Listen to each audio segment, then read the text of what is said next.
throws it down. Local buzz to the red carpet gowns. LadyRo's the queen with the news to crown. Saturday morning, feel the groove. Sip your coffee and catch the mood. LadyRo's got the scoop for you. Let's make the morning move.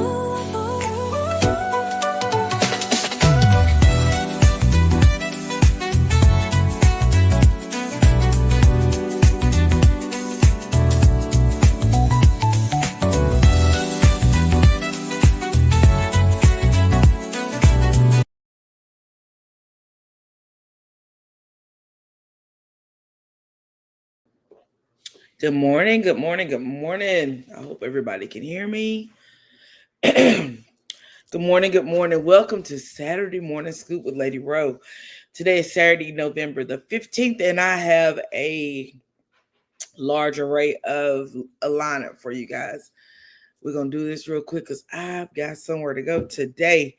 As you know, we're going to be traveling beginning tomorrow. So we're going to go on an adventure, and I'm going to take you right along with me on this adventure. So let's get on into Saturday Morning Scoop. Good morning, Butterfly. Thanks for joining. Yes, please like, share, and subscribe to the page. I want to thank everybody for the amount of subscribers I have. We are well on our way to 200. I think when I looked last night, it was 178. I didn't look this morning to see if anybody else had subscribed, but hey, we're only 22 away from having 200, and I am grateful. But let's get started with some things that we have to talk about. Fair use disclaimer. Some material in this video is used under U.S. Copyright Fair Use Section 107 for purposes such as commentary, criticism, news reporting, and education. Today, we're going to be doing some news reporting, talking about things I have found out here in the publications. And we found a lot of stuff this week, and some commentary about that, and some criticism as well. Education also. Remember, all views expressed in this live are alleged. They're in my opinion, and they're all for entertainment purposes. Don't go out of your way to dislike anybody that I talk about in this live. And as we do every single week, let's start out with our bereavement. On November the 6th, which was the week before last Saturday, I did not do a live. I think I did something in the middle of the week, but I didn't do one last Saturday. But on this past week, November the 6th, we lost a young man by the name of Marshawn Keelan. He was a Dallas Cowboys football player. I'm not sure what, and I'm a Cowboys fan, so I'm almost ashamed to say this. Not sure exactly where he played when it came to the Cowboys, but he took his own life after a really, really strange set of events. He was being chased by the police. He outran the police. I'm not sure what happened in the middle of this, but somehow or another, he ended up in a porta potty where he took his own life. And just really, really weird story. But I'm going to go ahead. We're going to talk about Marshawn Keelan first this morning. The Dallas Cowboys announced the death of defensive end Marshawn Keelan on Thursday. He was 24 years old. The team made the announcement in a statement which read, "It is with extreme sadness that the Dallas Cowboys share that Marshawn Nealon, tragically passed away this morning. Marshawn was a beloved teammate and member of our organization. Our thoughts and prayers regarding Marshawn are with his girlfriend, Catalina, and his family." The NFL released a similar statement on Thursday confirming Nealon's death and added that it has offered support and counseling resources to the Cowboys. Nealon's family confirmed his death Thursday, saying they were devastated by this tremendous loss. And then it just puts some of the statement from his family. Calvin Watkins, a statement from Marshawn Nealon's family on his passing. Family statement regarding Marshawn Nealon. The Nealon family can confirm the heartbreaking news of the passing of our beloved Marshawn Nealon. We are devastated by this tremendous loss and are still processing the depth of our grief. as Marshawn was making his mark on the football field with the Dallas Cowboys. He held an even more special place off the field as a devoted son, brother, uncle, cousin, nephew, grandson, and friend. He was kind, determined, humble, and full of love. His light shone brightly in every life he touched, and his spirit will continue to live on through the countless hearts he inspired. Um, Says we're deeply grateful for the outpouring of love and support. And then as you see, the rest of it is contained in this story. We're gonna offer the family our condolences. It's never easy to lose a loved one, especially someone so young. And he also, I believe his girlfriend Catalina is expecting their first baby. And so the Cowboys have set up a fund to help her with any expenses that she may incur. So we're going to send up some prayers for the Nealon family and for Marshawn's girlfriend as well. Chad, let me tell you something. I was upstairs. This man was in the bed asleep. I come downstairs. He come downstairs and started moving around, making a bunch of noise. I just don't know. I just don't know. I ran out of my office, thought he wanted to stay in that bed. As soon as I got up, this is how it works around here. Any married woman knows this is how it works. They follow you around the house. They follow you around the house. Lady B, good morning. You said, wow, yes. Um, he said, wow, I didn't hear that part about the police chasing him. Now it makes you wonder if he really took his own life. I agree with that. Like I said, it was a really bizarre, strange set of events. Because I live in the area. I actually saw it on the news the night it happened. So I was like, why are they at a porta potty? And why are all these cops around? And then it was said, that he was being chased by the cops. He had pulled over. Then he took off again and he wrecked his car, ran in the woods, or they lost him, but then they found him. And they actually showed the porta potty with blood running from it. I tell you, the news is a weird set of people, child. Weird set of people. Definitely sad. Definitely offering the family our condolences. True, if I heard this alarm say garage door open one more time, I'm going to scream. I am going to scream. Anywho. The U.S. ends its longest government shutdown ever this week. The shutdown lasted for 43 whole days.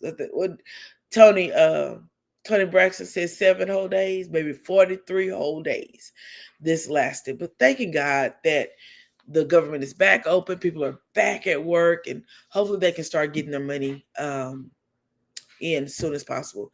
Yes, Butterfly, I agree. Something ain't adding up. I just want to know, why was he running from the police? There's just so many questions that need answers, I guess. And his mother just passed, right? I'm not sure, girl. I didn't hear that part. Let me look and see. Um,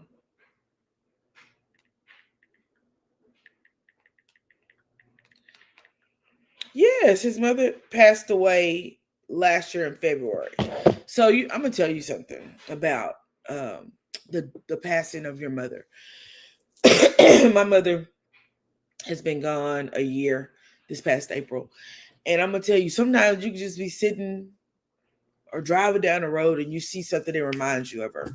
Or just some smells, my mother's perfume, or I look and I see some artifact that belonged to her. And of course, it makes the grief come back. Thank God that I did not go through depression. My mother was 89 years old, so she was an older lady, right? uh I don't think any age prepares you for the death of your mother or anybody in your family, but I believe I was able to deal with it a lot better because my mother had lived a very full life. So I really think that that's a lot of hold on a minute.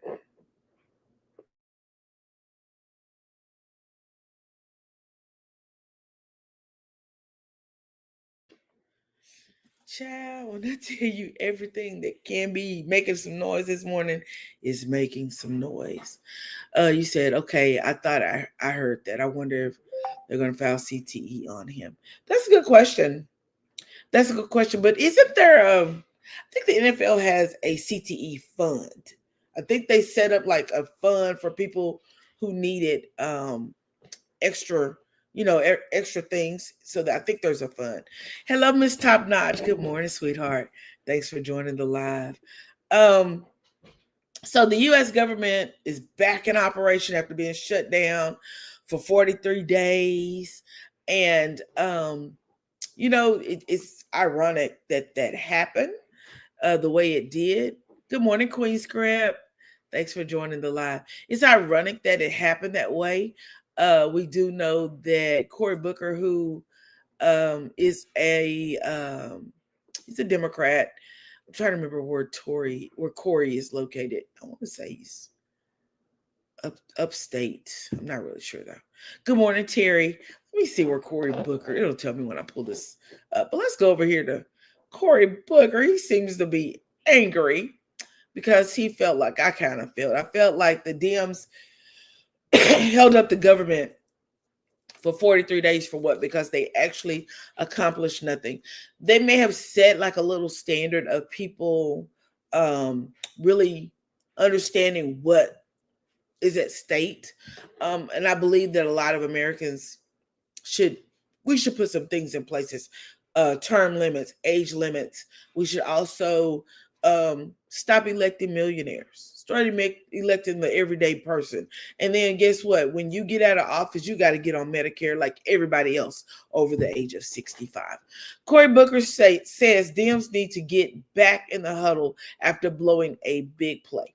So this is Cory Booker. Cory Booker is a senator out of New Jersey. I thought it was upstate as well. Manchester, New Hampshire, New Jersey Senator Cory Booker on Friday took his frustrations with the deal ending the government shutdown to the home field of two fellow Democrats who helped broker the compromise. Booker leaned into his past as a college football player when asked about Senator Jeanne Sheehan and Maggie Hassan, who were among the 7 Democrats and 1 independent who broke ranks after concluding that Republicans would not bend on extending healthcare tax credits under the Affordable Care Act. That play is done, Booker said at the New Hampshire Institute of Politics, where a large photograph of Sheehan and Hansen hung on the wall behind him. I'm not happy about it. I think we lost yardage and the kind of yardage we lost is not a game. It's our health care. Though he earlier used a baseball analogy, in both Republican and Democrats need to be encouraged in calling balls and strikes in their own party. He stuck with football in declining to further criticize the New Hampshire senators. And I really kind of agree with him in a way. I really felt like we didn't gain anything. We really lost a lot. Please like the live. We really, to me, lost some credibility with the Dems. The Republicans lost all credibility, and the Dems lost some credibility, because how do you explain shutting down the government for 43 days, people losing things, people going hungry, going to food banks and soup shops, and you actually gain nothing in the process? There was nothing that was gained. Actually, if you read the compromise, they did a fluff and added in some Republicans getting $500,000 reimbursement for the January 6th insurrection. So, babe, when I tell you that they gained nothing, they literally gained absolutely nothing. Next, let's go over to some good news. I was wandering through the streets last night and I saw this and I just was amazed. Stormy Steele of Canvas Beauty and Judy of Kaleidoscope Cosmetics are collaborating on TikTok. And y'all, I think this is going to be great. Wow, let's look at it. Guess you got me signed up for some shit. Child. 19th, 22nd. 19th and the 22nd. Flashback. So I got on TikTok today. Kept seeing a whole bunch of people tag me And I wound up in Stormy's live. If you could do your same deals on TikTok as on your website, because they fire as shit. She has Candace Beauty Brand. We actually used to DM off and on, probably a couple of years ago. So she's asked me to come to her live in Huntsville. I don't know. I mean, she headed to the house so we could talk about it more. I don't know. TikTok is kind of for me right now.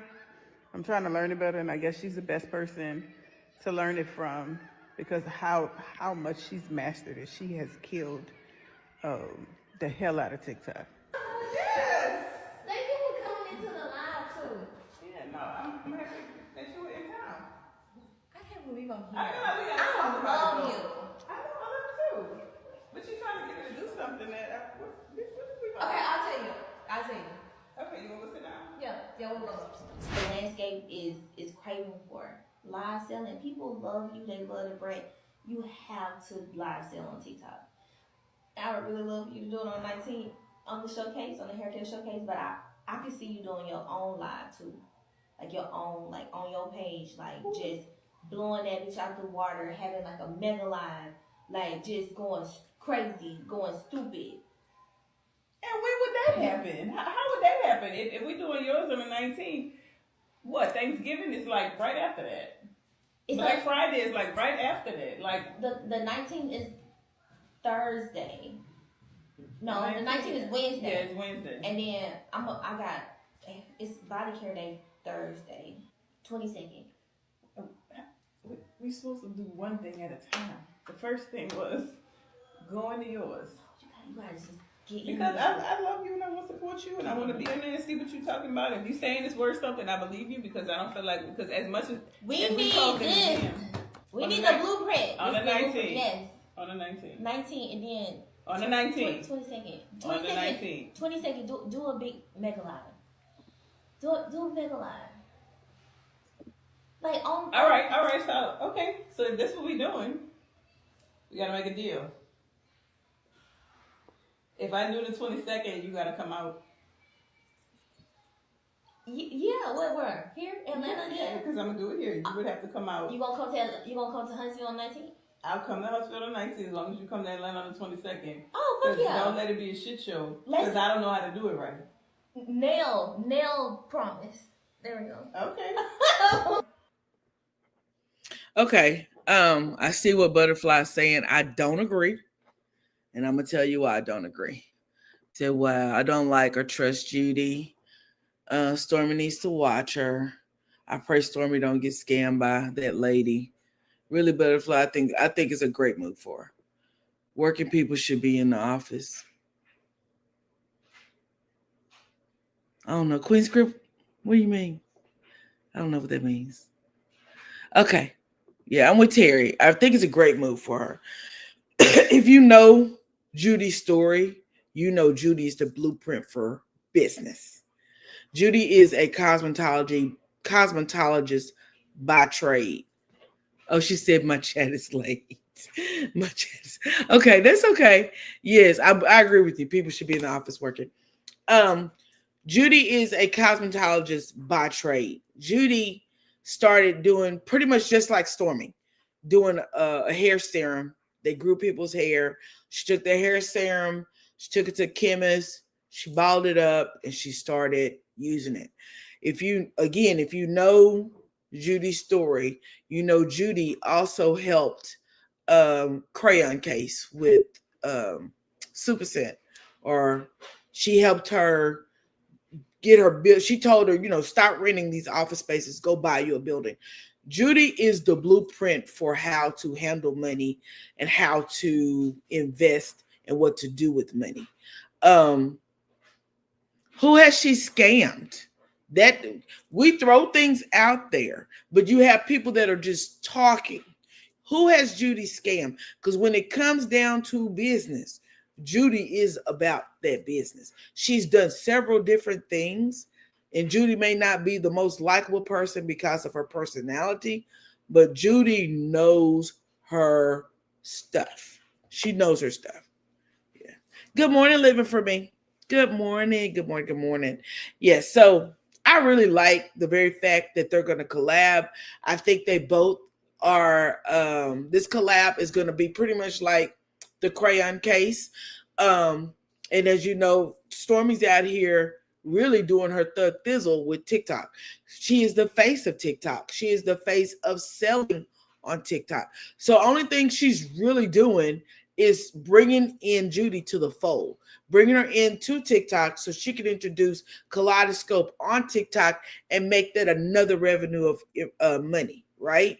Is she won't be, I'm sure, following along with Stormy. Stormy's bringing her in on her live. Stormy is that girl that's doing those TikTok moves. So she's bringing in Judy with her on an initial live. She asked her to do it one with her on the 19th, and then she wants Judy to do her own on the 22nd, which that has nothing to do with Stormy.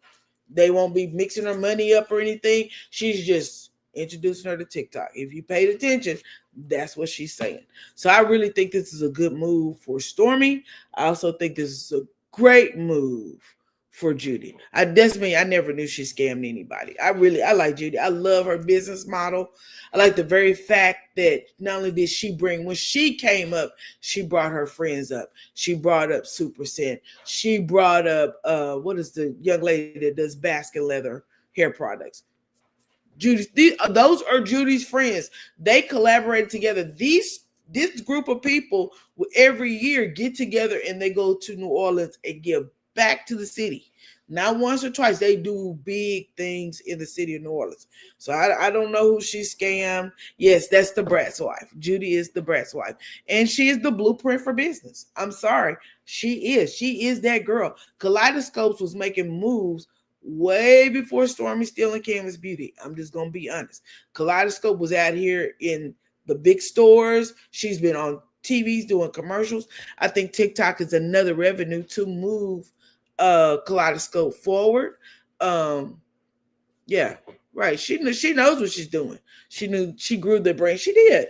She grew the brand. And then when she married Brat, she gave Brat a portion of her business to start her own line of products. So I don't know. I'm gonna tell you this. Kaleidoscope has a hair serum called Pecan Pie. When I have my braids in, I use it. And when I tell you that bad boy is a hair growth serum that really works, just like Canvas Beauty has the rosemary. I think there's this rosemary oil. I think they both wear. I'm aware of her. Came up and her crew. Okay, long as you're aware. I don't have that sentiments that she has scammed me. I have never heard that. And I have really followed her story for a very long time. Has surprised very well. Yes, yes. And when I tell you when she set that box up for the Brat that looked like that old time stereo, baby, when I said that couldn't keep that bad boy on the shelf, couldn't keep it on the shelf. Yeah, why does this man, my husband, get my last nerve? He's gonna turn up the radio in the car to drown us out.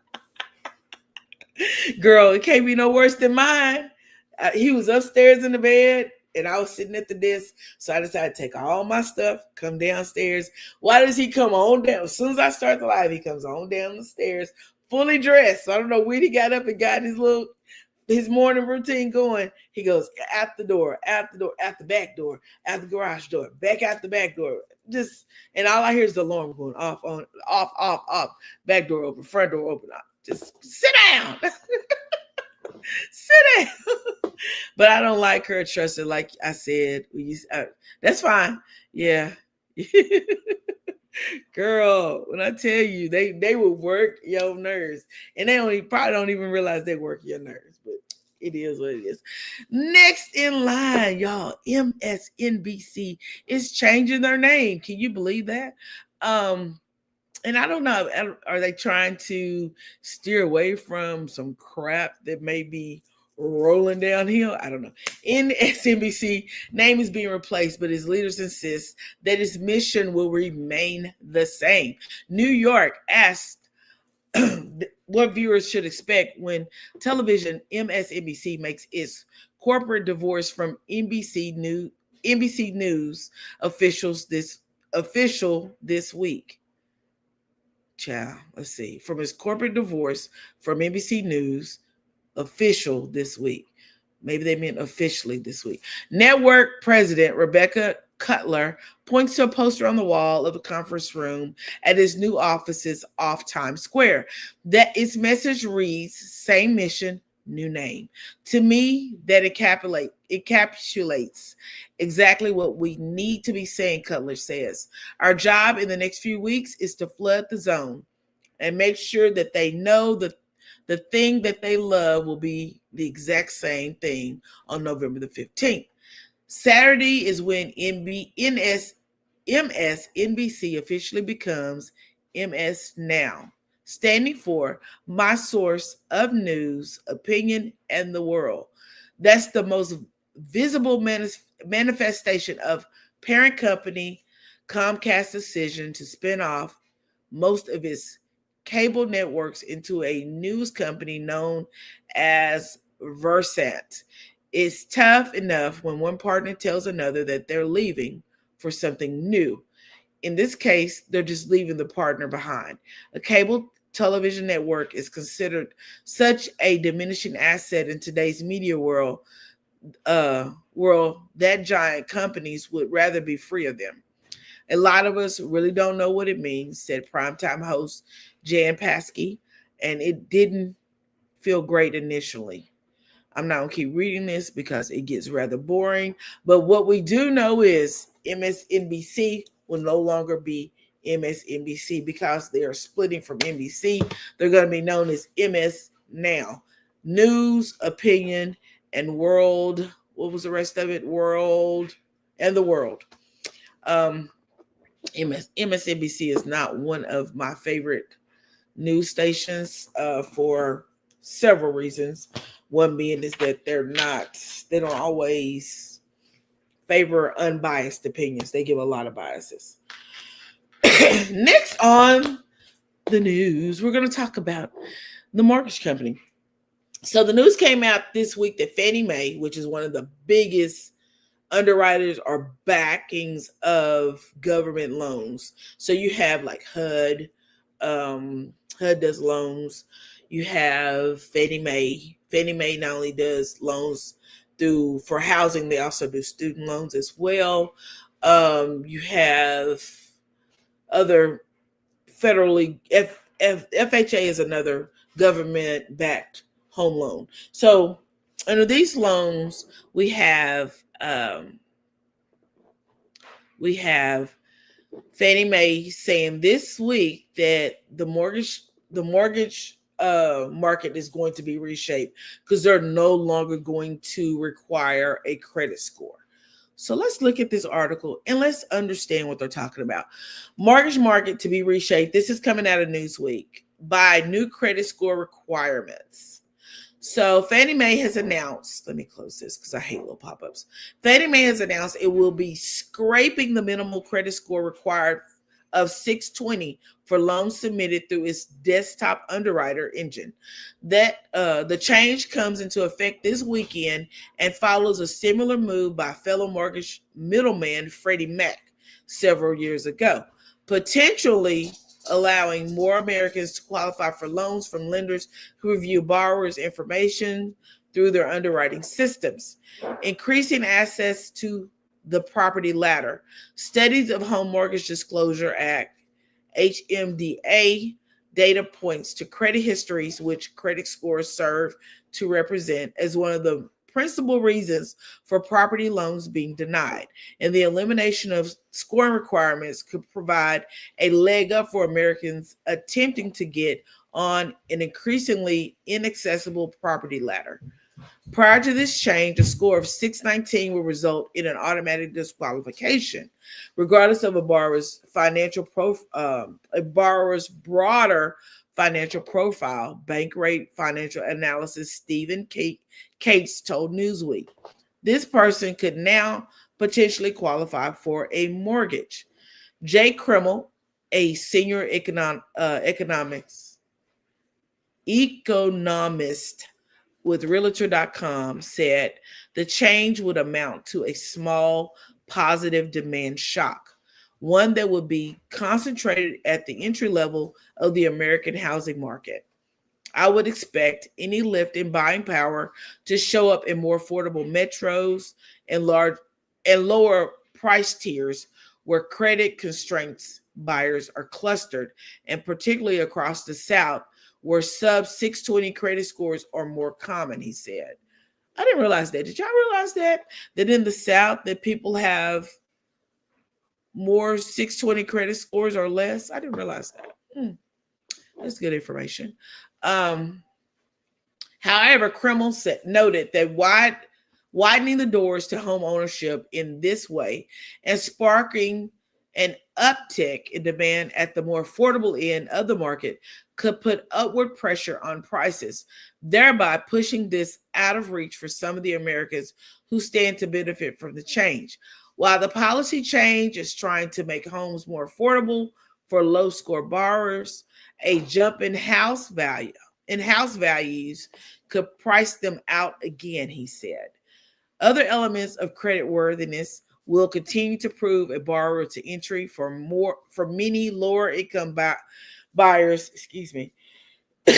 with Fannie Mac stating that its desktop underwriting will conduct a comprehensive analysis of risk factors to determine eligibility. Because I can't see them just allowing someone to purchase a home knowing that there are other risk factors in place, like they don't pay any of their bills, or there has to be other things that they would want, that they would require, I would think. Lending decisions consider more than just a credit score, and this adjustment will allow more aspiring borrowers to avoid being automatically disqualified, said Krimmel, knowing that factors associated with low scores such as debt to income ratios and recent delinquencies will still be assessed independently and potentially lead to disqualifications, which makes a lot of sense, meaning that let's say that you want to purchase this home and you have a lot of college loan debt, which, as you know, now affects your credit score. Those are things that you probably can write for and be qualified for versus in the past you would be disqualified. Okay, butterfly. You didn't know that the credit scores were 620 or less in the South. I didn't either. That's really something to know. As a result, Kate believes that most likely to benefit are those with credit scores just below the 620 threshold and whose finances are otherwise robust, which I can see that. I can believe that someone with a credit score that is 620 or less, but otherwise you have the means to make the payments, would be the ones they would be borrowing, like a high risk.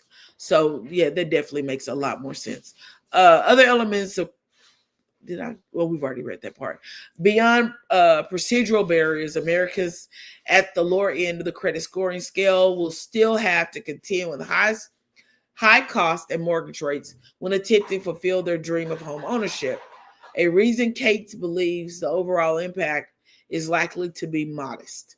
Home prices and mortgage rates remain elevated by historical standards, making affordability the primary barrier to entry for most potential home buyers, regardless of credit score. He told Newsweek, saving enough for a down payment and affordable monthly payments on available homes continue to be the biggest challenges. Mortgage rates are expected to remain around 6% for the foreseeable future, and that's high. Back in the COVID era, mortgage rates were going like 2%, 3%. They were very, very low. Amid ongoing uncertainties over the economy and federal deficit, while inventory issues and sustained demands from wealthier buyers continue to put upward pressure on home prices in the U.S. The median existing home sales price reached $415,200 in September, according to the National Association of Realtors, up 2.1% from last year. Below 620 borrowers will still be considered a high risk group, meaning they will remain subject to higher interest rates and less likely to secure affordable financing for their homes, which I kind of figured would be the issue. I kind of figured the issue would be if your credit score was lower, you would have a higher interest rate, which is what it's going to be. It's going to be just like if you bought a car as a high risk, your interest rate would be high. When I bought my houses, it was 640 or higher. This might be good for the first time home buyer. Correct. I think most of the credit scores now 620 or higher to buy a home. I bought my houses so long ago that child. I don't even remember what the credit score was. What I do remember is that I almost had to give up my firstborn son to get the house, my first house for sure, because you got to keep signing, re-reviewing, and doing this. You can't buy nothing, and I think it took me 6 months to finally finish the deal. I say 6 months. It was probably more like 2 or 3 months, but it just seems like it takes 4 hours. So I think this is maybe a good thing. But then again, I think this may be a fluke because we also know that President Trump is in the talks with government housing to do 50-year mortgages. That means you would leave your children in debt because you would never ever pay for a home with a 50-year mortgage. I am never going to be an advocate for a 50-year loan. That's just ridiculous. That's ridiculous. I also went to ChatGPT because I'm a ChatGPT girl, and one of the things I asked ChatGPT about the desktop underwriting engine to see what it actually is. Hold on a minute. Go ahead and let her out.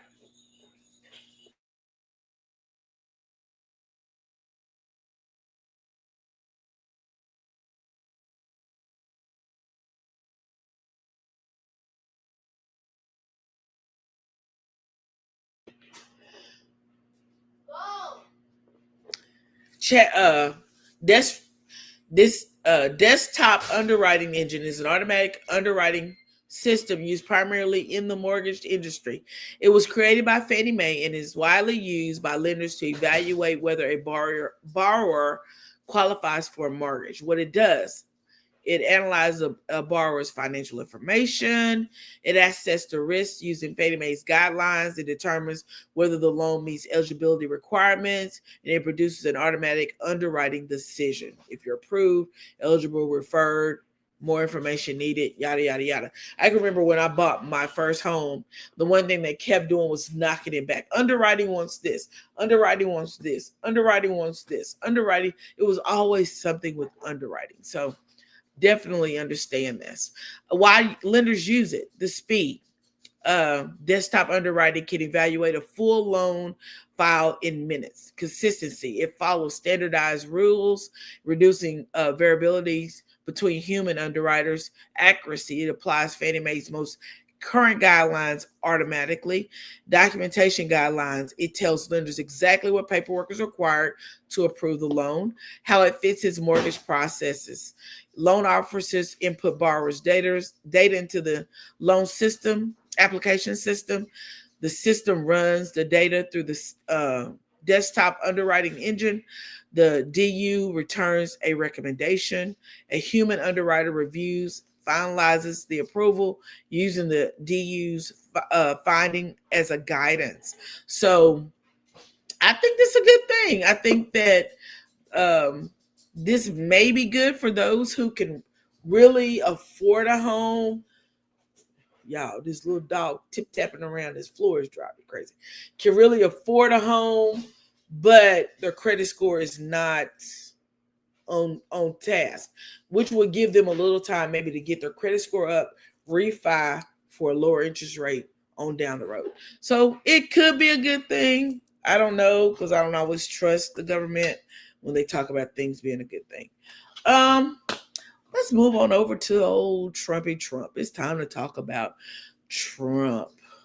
So this week, Trump decided that he wanted to cut off. Oh, as this article says in the Associated Press, Trump cuts ties with wacky Marjorie Taylor Greene. Once among his top MAGA world defenders, because you know what, she has stopped defending him when the shutdown kept going on and on and on. She went local on him. President Donald Trump has publicly called it quits with one of his most stalwart MAGA world supporters, calling Representative Marjorie Taylor Greene wacky Marjorie, and saying he would endorse a challenger against her in next year's midterms if the right person runs. The dismissal of Greene, once the epitome of MAGA, sporting the signature red cap for President Joe Biden's 2024 State of the Union address and acting as a go-between for Trump and other Capitol Hill Republicans, appeared to be the final break in a dispute simmering for months, as Greene has seemingly moderated her political profile. The three-term U.S. House member has increasingly dissented from Republican leaders, attacking them during the just ending federal government shutdown and saying they need a plan to help people who are losing subsidies to afford health insurance policies. Baby, can you believe that old Trump is separating himself from, as he called her, wacky Marjorie? Child, Trump and his girl. Whew, child, good luck with that, Marjorie. Child, looks like you on the crap list from your old Trump. Anywho, moving right along. As many of you may have heard, the Epstein files were presented to Congress in the House 2 days ago, so on Thursday. As the government was reopening, the Democrats said, hey, wait a minute, we got these files here from the Epstein estate, and honey, we won't. Hey, Pretty Riri Speaks, thanks for joining. She said the list is always getting long. The list is growing. And so the Democrats said, wait just a minute. We need to talk about these Epstein files before we move along to shut the government down. So when they pulled out the Epstein files and start talking about the Trump being in the Epstein files, I thought for a minute the government wasn't going to open up. I felt like they was going to we ain't supposed to open up this government since y'all want to play. We're going to let the people starve. We're going to do all things. But instead, they went ahead and opened up the government, and we still are watching the Epstein files. So I pulled up a little something that I saw about the Epstein files that I thought was very interesting. So Epstein, his emails reveal Epstein's network of rich and powerful despite ex-offender status. So this is Epstein, as we know. He's not walking among us any longer. Someone took it upon themselves, or maybe he did. I'm not really sure. They said he did. I don't really believe he did. I believe someone helped him do it. They took him out of here. Out of this world. By the time Jeffrey Epstein pleaded guilty in 2008 to soliciting the ladies of the night from an underage girl, he had established an enormous network of wealth and influential friends. Emails made public this week show the crime did little to diminish the desire of that network of friends to stay connected to the financier. Thousands of documents released by the House Oversight Committee on Wednesday offered a new glimpse into what Epstein's relationships with business executives, reporters, academics, and political players look like over a decade, okay? They start with messages he sent and received around the time he finished serving his Florida sentence in 2009 and continued until the months before his arrest on federal trafficking charges in 2019. So After he had finished serving his sentence in 2009, until 10 years later, he still maintained these relationships with these people. And these emails all show this, right? So it wasn't like he wasn't aware that he was being watched by the government. He knew that he was in some trouble, but he kept on talking. People kept going to his sending emails, going to his island, all of the things. Child, Jeffrey Epstein files are really out here showing us what's been going on. Yes, I've been listening to Midas Touch. Those emails they are very telling, Terry. Very telling. Hey, Symmetry. I'm late but waiting to pop in to speak before I start driving. Good morning. I hope you have a safe trip wherever you're driving to. Good morning, Eva Walker. Thanks for joining. Good morning, Ginger. Thanks for joining. Yes, drive safely. Thank you for subscribing, Miss Priscilla Robbins. Thank you. Y'all, I'm getting over the crud, so I have a glass of warm tea that I keep sipping on, some pineapple tea, but anything to help this throat stay moist. Thank you for joining. I really appreciate that. Anybody else want to join? But we are taking up the Join Nations right here on this website, on this channel today. So Epstein's file says that, so these people, they knew that Epstein had been arrested. So this was a 10 years between his serving time in Florida to he gets in trouble in 2019. So during that time, Epstein's network was eclectic. He's spanning the globe and political affirmations from liberal academics Noam Chomsky to Steve Bannon, the longtime ally of President Donald Trump. Child, that word was eclectic, okay? Steve Bannon said, if anybody's been watching the news, he said that if they don't win the midterms in 2026, that all of them are going to jail, including Donald Trump. Baby, who is for them going to jail would be me. That I put at the end when he posted it. Whoever posted it, I put it in the comment section. That sounds like good news. Some reached out to support Epstein amid lawsuit and prosecutions. Others sought introductions or advice on everything from dating to oil prices. One consulted him on how to respond to accusations of sexual harassment. Baby, these people did not care. Epstein was charged with sex trafficking in 2019, and he unalived himself in jail a month later. I'm not sure if he actually did it, like I said, or someone did it to him. We've seen the different videos where it said people was going in and out of his cell. We don't know. All we know is he's no longer here with us anymore. Epstein's crimes, high-profile connections, and jailhouse unaliving have made the case a magnet for conspiracy theorists and online sleuths seeking proof of a cover-up. The emails do not implicate his contacts in those alleged crimes. They instead paint a picture of Epstein's influence and connections over the years. He was a registered ex-offender.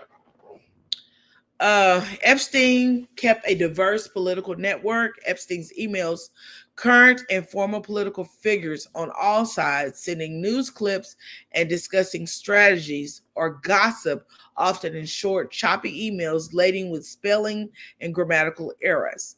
In several emails in 2018, Epstein advised Bannon on his political tour of Europe that year. Bannon first forwarded Epstein a news clip that described the German media as underestimating Bannon and that he was as dangerous as ever. And we all know that Steve Bannon is a dangerous person. Child, I'm not coming downstairs anymore. period. Not to do this.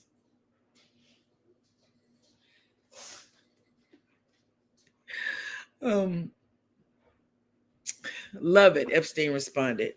Epstein wrote that he had just spoken to one of the country's leaders that we discussed and that we should lay out a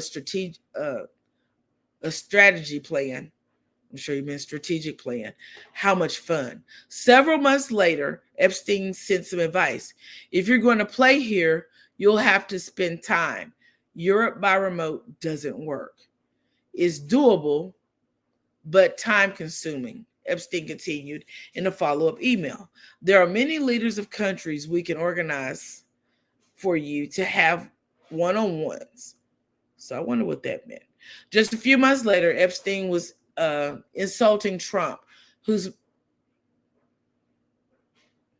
movement Bannon was a representative of. In emails to Catherine Rumler, the former White House counsel under President Barack Obama, Rumler sent an email to Epstein calling Trump so gross. A portion of that message was redacted, but Epstein replied, worse in real life and up close. In other emails with Rumler, Epstein detailed a whirlwind of well-known people he appeared to have been meeting, hosting, or speaking with that week, including an ambassador, a tech giant, foreign business people, academics, and a film director. You are a welcome guest at any, he wrote. Jennifer Zuccarelli, a spokesperson for Goldman Sachs, where Rumler now works, declined to comment. Epstein's wealthy social circles. The financier emailed often with people in the upper echelon of wealth around the world, brokering introductions and chatting about politics and foreign affairs. That includes Silicon Valley investor Peter Thiel, who Epstein sent an email to in 2014 saying, that was fun. See you in 3 weeks. 4 years later, Epstein asked if Thiel was enjoying Los Angeles. And after Thiel said he couldn't complain, replied, December, visit me,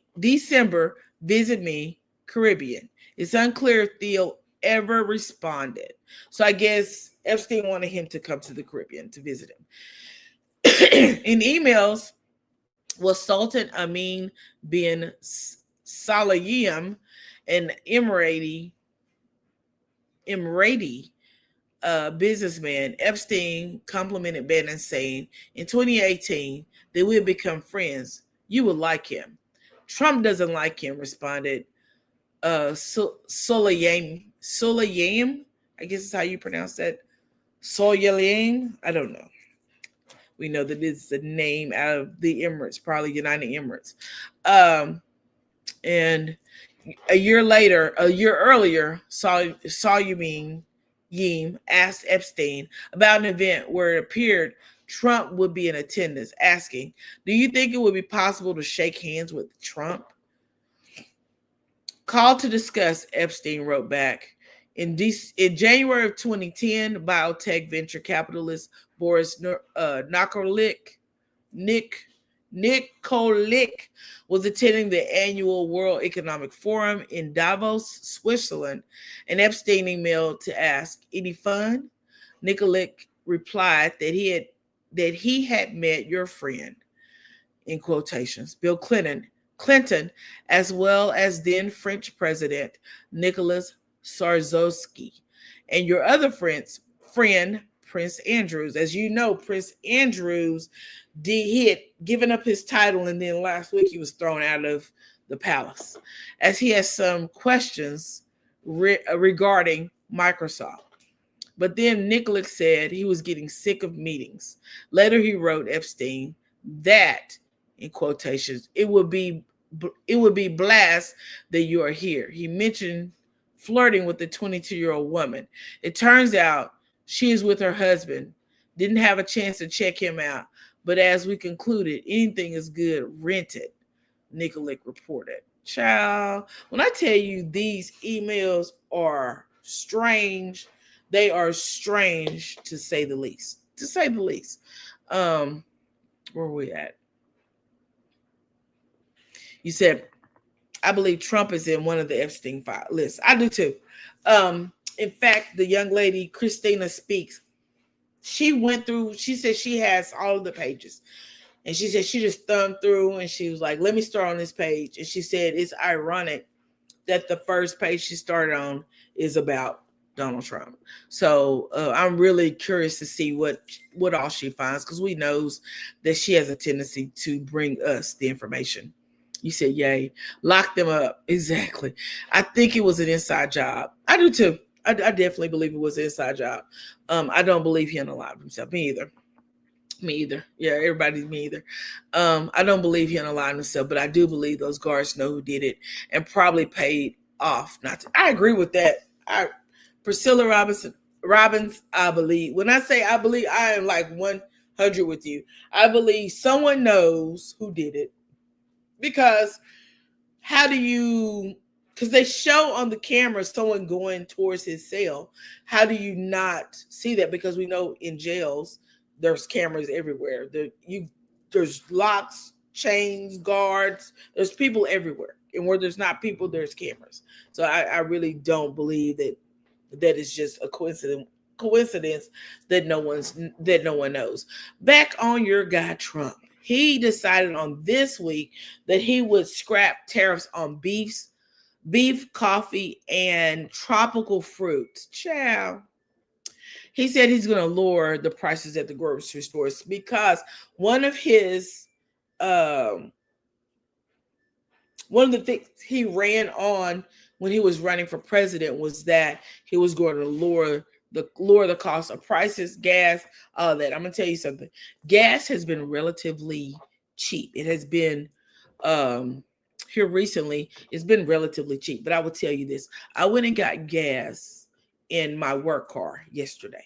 And normally in my personal car, my car takes premium fuel. Both vehicles I have take premium fuel. So I normally spend here lately $3.19 on premium fuel. Yesterday I stopped to fill up my work car. And of course I put regular unleaded gasoline in it. But the regular unleaded gas was $3.19, which is what I have been paying for premium unleaded for the last couple of weeks. But I will tell you this as well. The premium unleaded at that particular store was $3.89. So that lets me know that gas prices are slowly going back up. They're slowly going. I believe a lot of celebrities were on that list, and someone was afraid Epstein would talk and wanted him to take it. I agree with that. I agree that Epstein was not going to go down by himself, and I believe he told people that. I believe that's probably in those emails that we're going to that have been released. I really believe that. I believe that they knew he was not going to go down alone. So Trump says he is going to, I don't know what just happened here, but we're going to come out of this and we're going to go back to that. Hold on a second, you guys. So I believe that was with here we go. I don't know why my thing decided it wanted to go to a whole nother page. Trump scrapes tariffs off beef, coffee, and tropical fruit in a push to lower grocery store prices. But as we know, the people who pay for tariffs are you and I. We pay for tariffs, not the people who are sending the items over. That's where our beef is so high. I'm going to tell you this. Before Trump took office, I only cook with sirloin beef, ground sirloin. I only use the 93.7. I don't use the 80. I don't use the 70. Nothing. I don't use nothing because if I'm eating some ground beef and I bite into something that is hard, I throw it in the trash.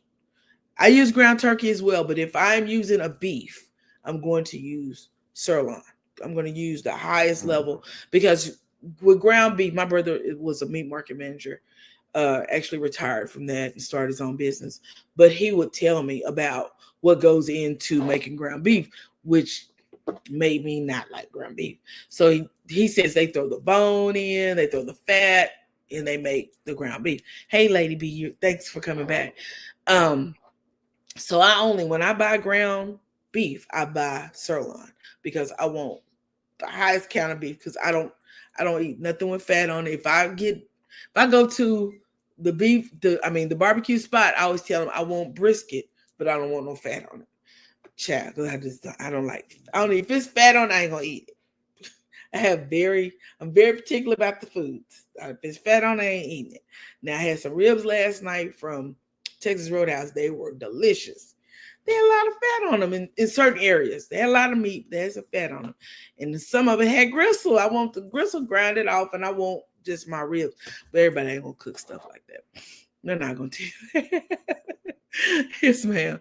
That's what I use when I get ground beef. Exactly. I use the big boy because I like nothing hard. Maybe if I bite into something that's crunchy, everybody knows it's going in the trash. Because if it's like something that's supposed to be crunchy, I expect it crunch. But if I bite on something that's hard, that makes it feel like, okay, I don't ate on a bone or something, all of it's going in. A hamburger.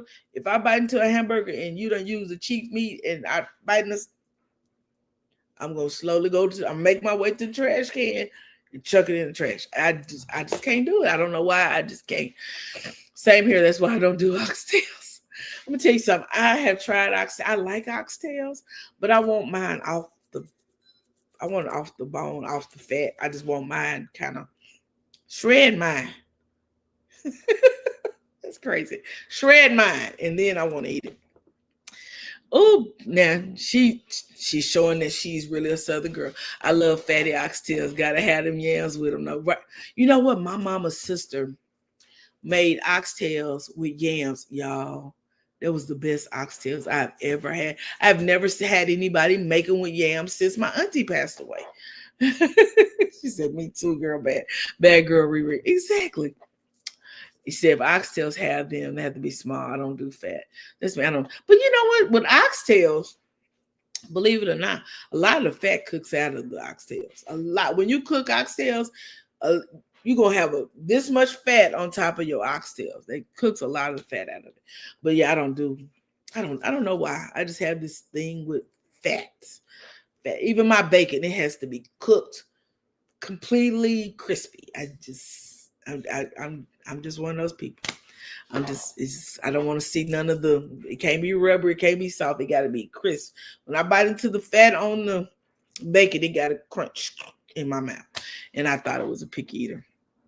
I told you, I don't even eat chicken on the bone.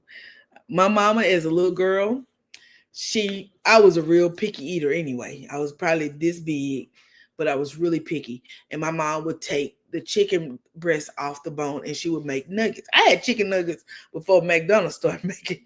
Before we started buying Mac nuggets from McDonald's, my mom was making me real chicken nuggets at home. When she would fry chicken, she would cut up my chicken into nuggets. And everybody knew those was my nuggets.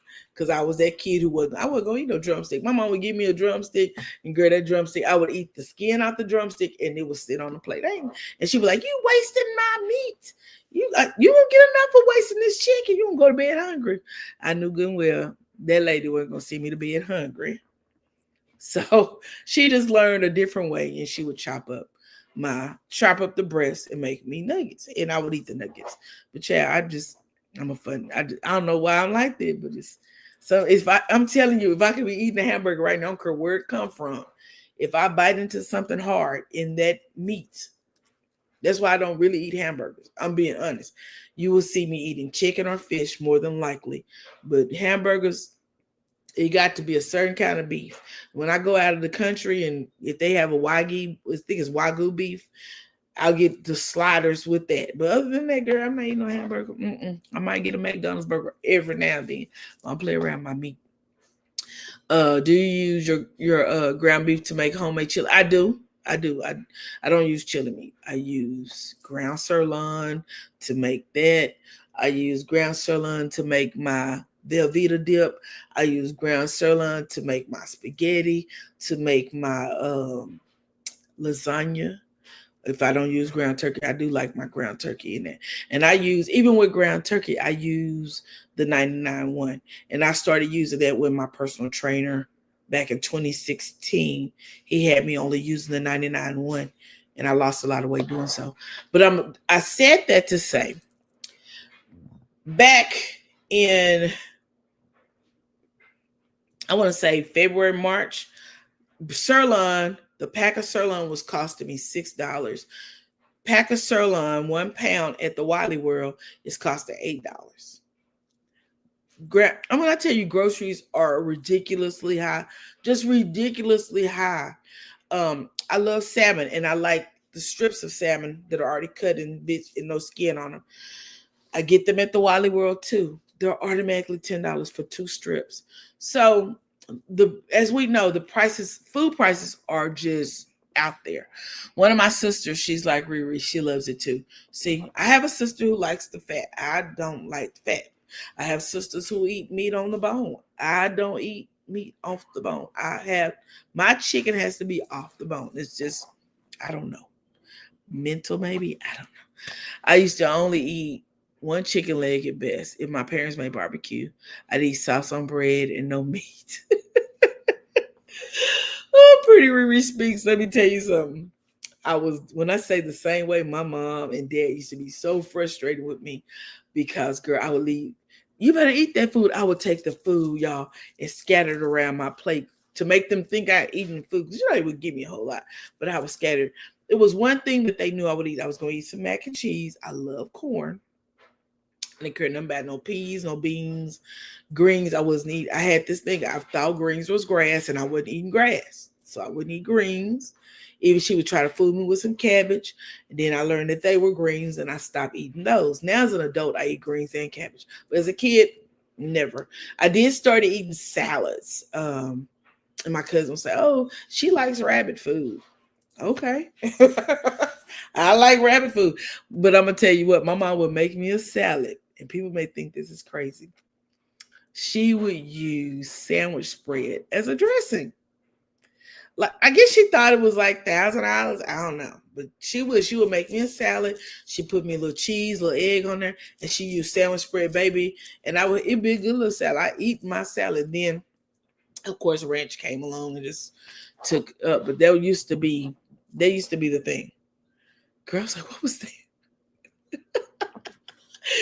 My daughter has a cat, and the cat is staying with us temporarily. And child, this cat be all over this house, and it just walk by. I'm not used to things just going by. So if you see me looking over the side of my eye, it's because things are moving around here that ain't normally here. Yes, I love salmon. But prices never came down after rising cost. It never came down, Jinju. But you know what? I'm going to tell you this. Although it never came down, it's gone even higher. It never came down, but now it's like someone just kicked it into a high speed. I'm telling you, I was buying ground sirloin earlier this year before summer. Well, even during the summer months. And I have found in the last few months, the prices have gone crazy, ridiculous. Food prices really high at Walmart. I remember years ago, you could go shopping at Walmart, leave the store with 7 bags. Now you get a few things close. Girl, who you telling? I went to Walmart the other day, and you better not buy any personal items like toothpaste, a deodorant, any of those things, because you might as well round it off. I use Periodontics toothpaste. Periodontics toothpaste is $6.78. So you might as well say it's $7. Deodorant, $7, $8. Face Dove body wash, girl, $10. Automatically $10. So it's like, if you add anything other than groceries, girl, you at $200, and you ain't got but a couple of items. I'm literally talking about a couple of items. Again, we have this kitty cat here, my daughter's cat. When she had her baby, she asked me to get the cat come stay here. So the cat has been here. Again, I'm not used to this cat, so the cat be kind of dark and stuff. And I forget sometimes that the cat has food that I have to replenish, right? My daughter, although she works for the government, she was furloughed. She just went back to work on Thursday. So the other day I went to go get cat food. I'm not going to ask her to buy her cat some cat food, and she is furloughed. So I went to go get some cat food and some cat litter. And y'all, the cat food is $22. $22 for a bag this big. Look at my hands. little bag. And it look, the bag really is this big, but it got about this much cat food in it. That's not the only thing. The kitty litter, $12. And the cat got the nerves to want a particular kind of litter. Girl, this is just the cat. Forget what I need. So I get my things, and then I buy a few little groceries that we need, staples like eggs, water, bread, cheese. I made a lasagna, so I bought some things for lasagna. Child, by the time I got to that grocery counter, $200. 200. I was like, what did I buy? I just got some toiletries, some cat stuff, and some groceries. $200. Child. Where was we at? You said, well, yeah, we talked about that one. The meat is on the bone before being removed, though. You're right, but I don't have to touch it. I don't have to. You know how people be picking up that bone, they just be I be looking at them like, how do you do that? I just can't. And anybody who knows me, I love chicken wings. I love chicken wings. But my husband says that I waste the chicken because I leave it all on the bone. I be trying to clean it. But babe, my husband can take that bone and he only get, when he take that little leg, the little flat part out, he got 2 bones. Girl, I have bones, meat. I have all kinds of skin, all kinds of stuff. And that's another thing. If I do chicken wings, I love Wingstop's lemon pepper. Wingstop's lemon pepper. They have to be fried extra crisp. Don't give me that. Because if I pull it back and it's got a little fatty there, I'm not eating none of that. Y'all, I got to get through. I got to get my hair washed, get my hair braided. I did as well as a kid. See, it's not just me. Lady B was the same way. Ginger, you must know I don't like chicken on the bone. See, living for me the same way. I'm glad I ain't the only one. I used to get my produce in bundles, my products in bundles. I can't do that. Exactly, me too. I used to buy double deodorants because I love the Secret, the invisible, the clear one. I used to buy that in 2 packs. I used to buy the double packs of Dove. Baby, I go in there, I pull that one thing of Dove out, and we $7. And I didn't get the big one. I got the regular, the big one was, I don't know, $10 and some change or $12. I left it on the shelf. I got my toothpaste. I got my deodorant. And then I also bought travel size things because I bought the Secret Clinical. I bought, I'm going to take my full size toothpaste because I take it everywhere I go. And I bought, what else did I buy? I bought some other travel, makeup wipes, stuff of that nature to put in my suitcase. So girl, when I tell you I got to that front and my mouth dropped when that lady, I was like, the number, kept going up. I'm like, what's going on here? What did I buy? Chad, thank God for the means to be able to pay for it. Amen, amen, amen. Good morning. Good morning. I said what I said. I said what you wouldn't. Exactly. Good morning. Thanks for joining the live. You said that cat would have had the cat got to eat too. The cat got to eat. So I bought the cat food. But girl, you better believe that I was like, why is this stuff so high? And I had a friend tell me about their dog food. I don't have a dog. My daughter has a dog. I don't have a dog. My youngest daughter has a dog. The other daughter has a cat. But girl, cat food is ridiculous. Dog food, they said is ridiculous too. I don't know if they import the products. I don't know, but it's ridiculous. Girl, you better get dog food at the corner store for less than $5. I remember we had a dog at home. Now we fed our dog scraps when I was a kid. But I remember when in the wintertime, my mom would buy dog food. My dad would buy dog food. I say, Mom, Dad would buy dog food because my mom didn't care nothing about no dog. Dad would buy that big old thing of dog food because he put over his shoulder. I could see him doing it right now. Ooh, memories of Daddy.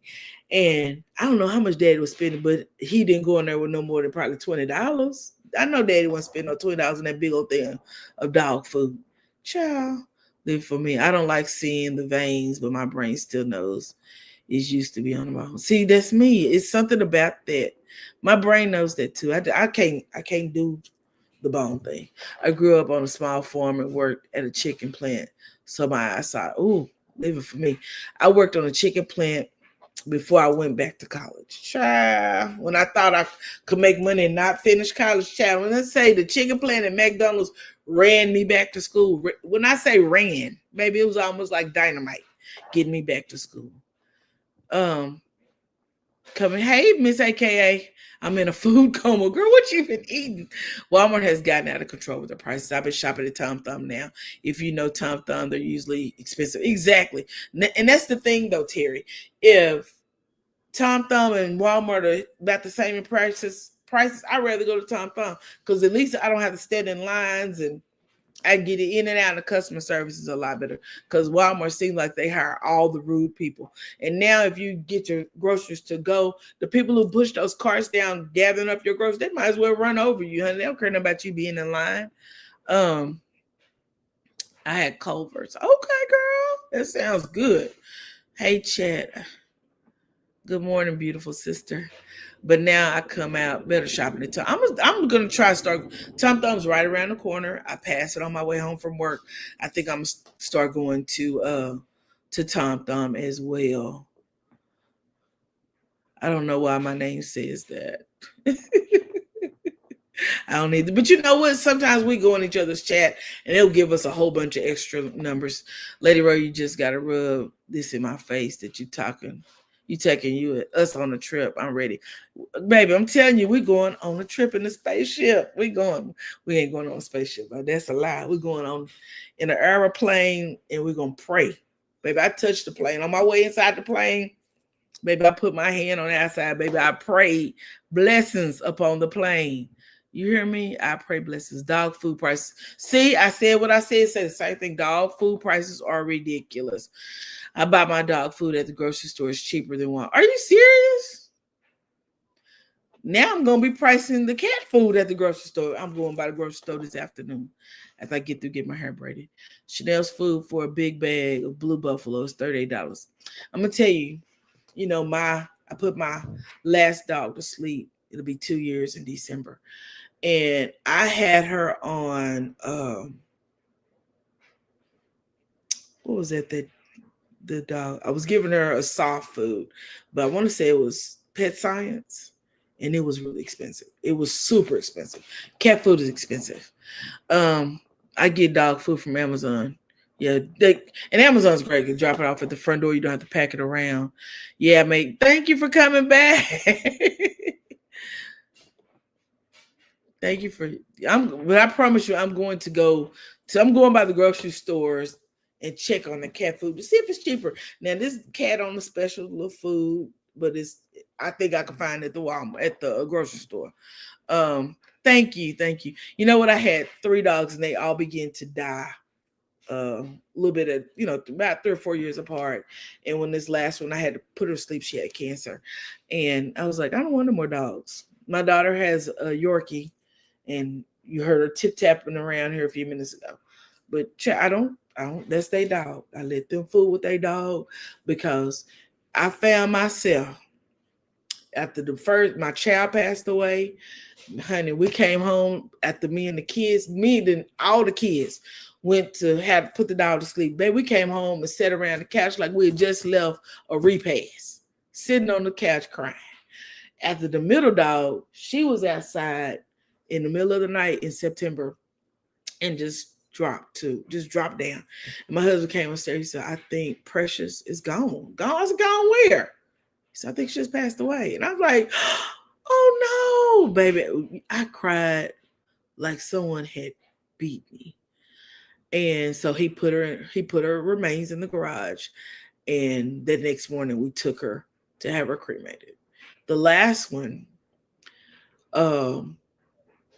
we took her to the vet. I had been out of town. When I came back, he said, I think we need to go ahead and just do what we got to do. And we did.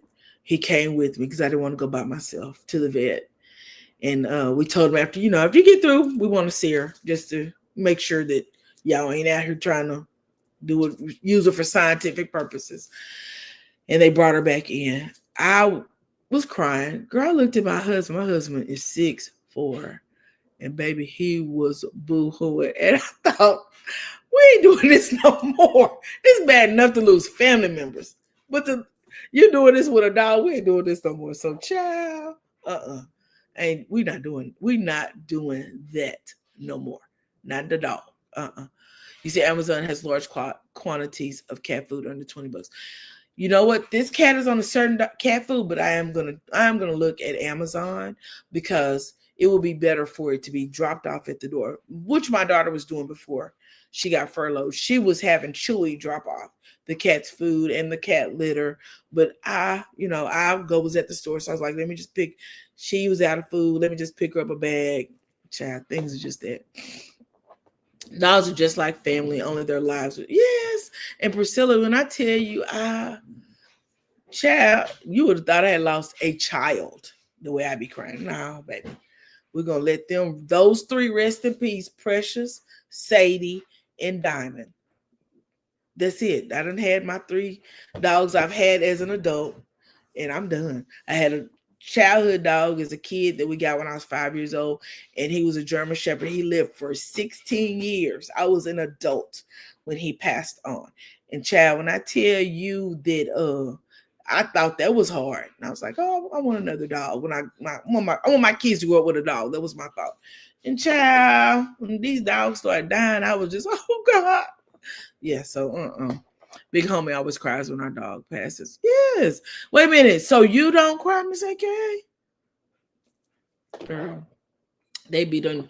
Shoot, we've been in the head to have ashes to ashes and dust to dust outside.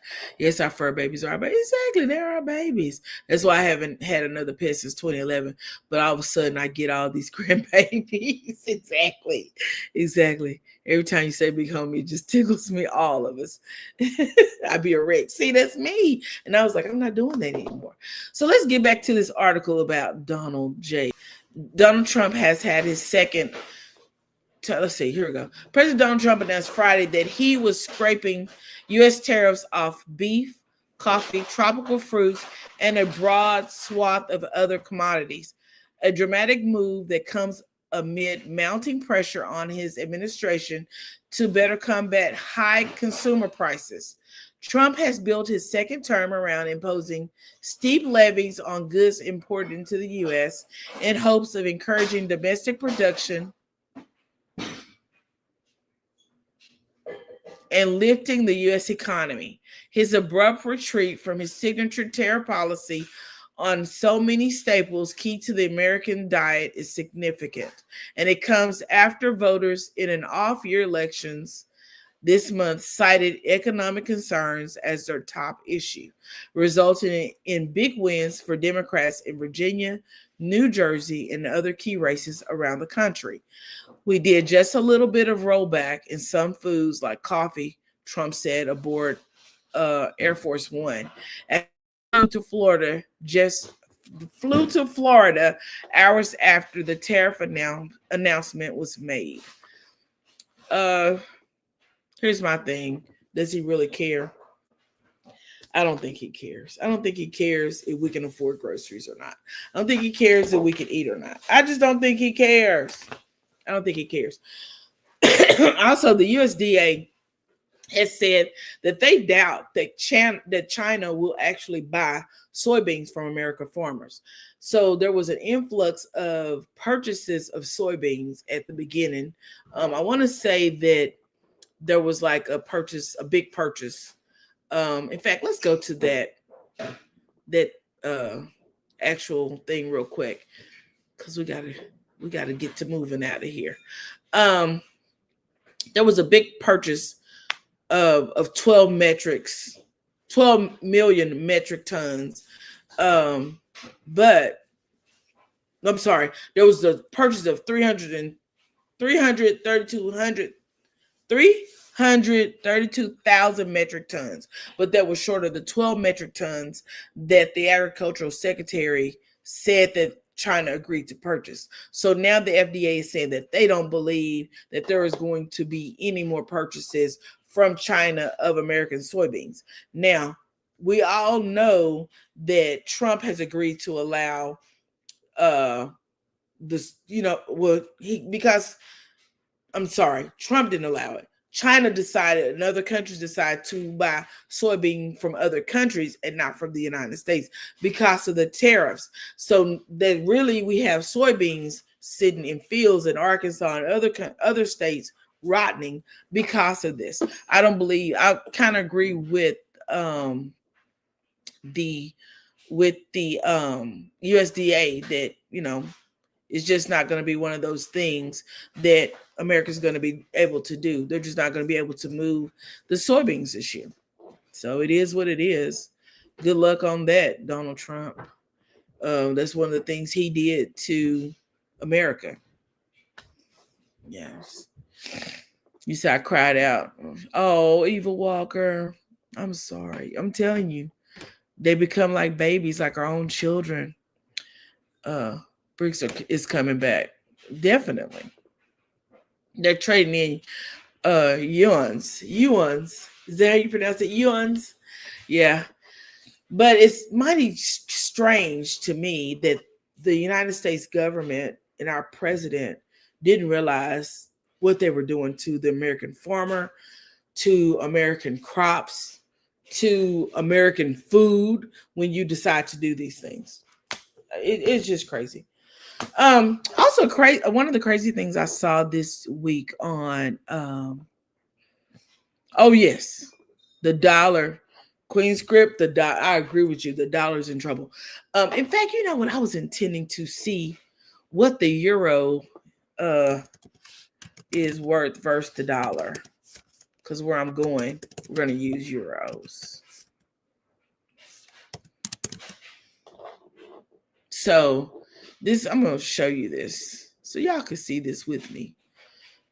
Where we're going to take our little trip in.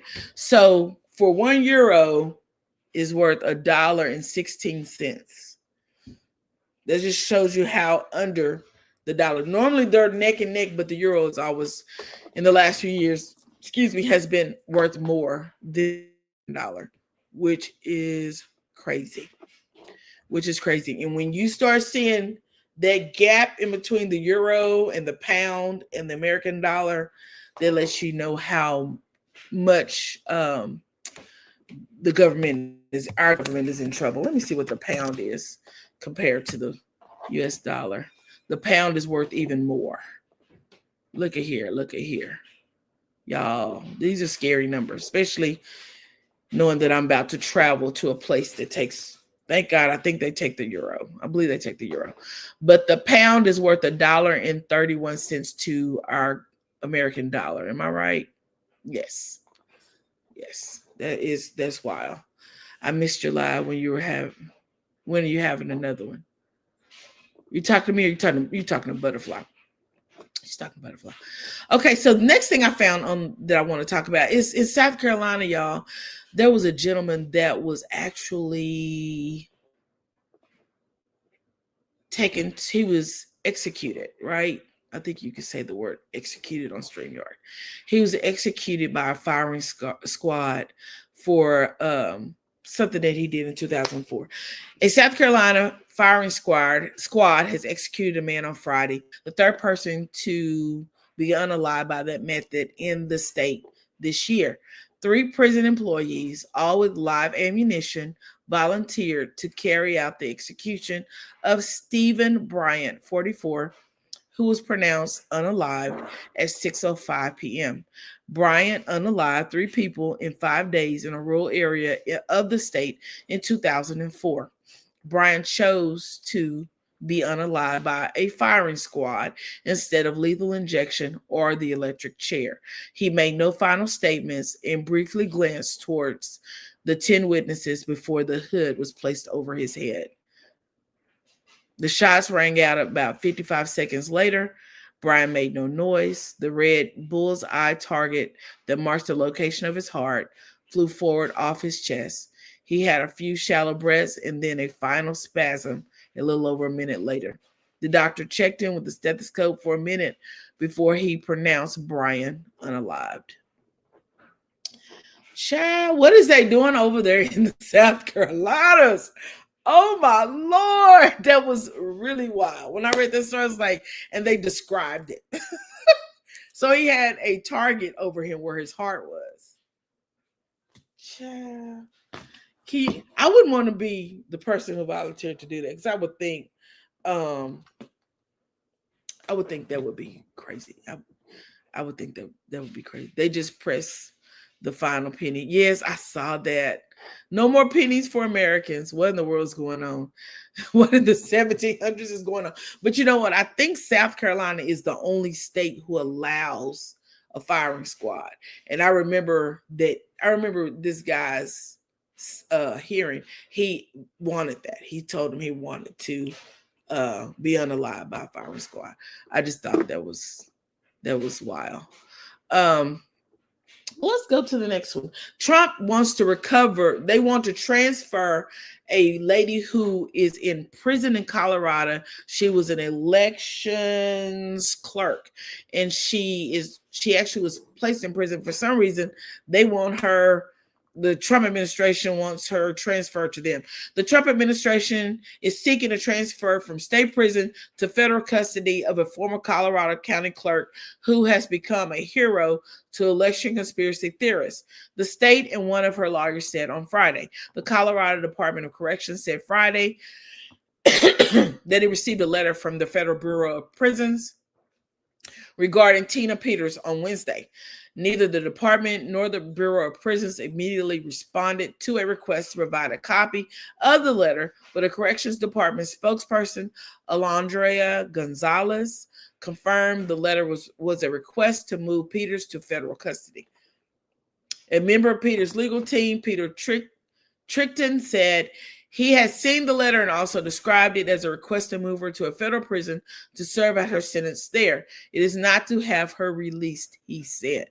While Ticklin said the letter did not say why the agency wanted to move Peters, he believes it is so she could more easily be involved in investigations into voting machines in the 2020 election, presidential election, and because of the health problems she had been having in state prisons. We don't know, but if the Trump administration wants her, there's a reason. And I don't believe it's for no investigations, child. Here's the thing, though. I believe earlier this week, which I'm going to look into to possibly bring later in the week or when I return from my vacation, was that they have found that those voting, what was it? The Dominion voting machines, that they all had some type of issue and that they were all responsible for us having the presidential administration that we have right now. Crazy, crazy, crazy. Y'all, I saw this yesterday and I thought this was definitely worth sharing because this could be any of us. Watch this. Right now.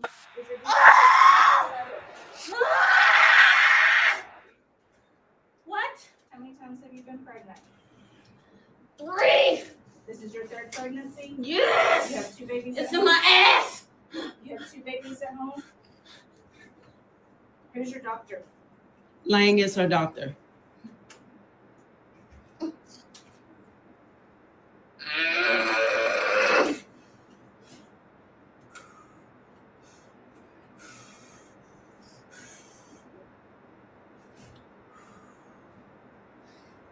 Y'all treat all your patients like this or just the Black ones? Okay, who's the person I would patient for you? Last name is Jones. She's G3P2. Yeah, sure. Her due date is. Her due I date is just the said it 10th. was the 10th. Her due date is the 10th. She had 3 pregnancies, 2 babies at home.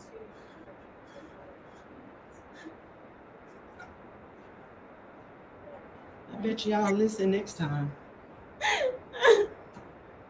When you found out you was delivering at this hospital, your ass should have changed doctors.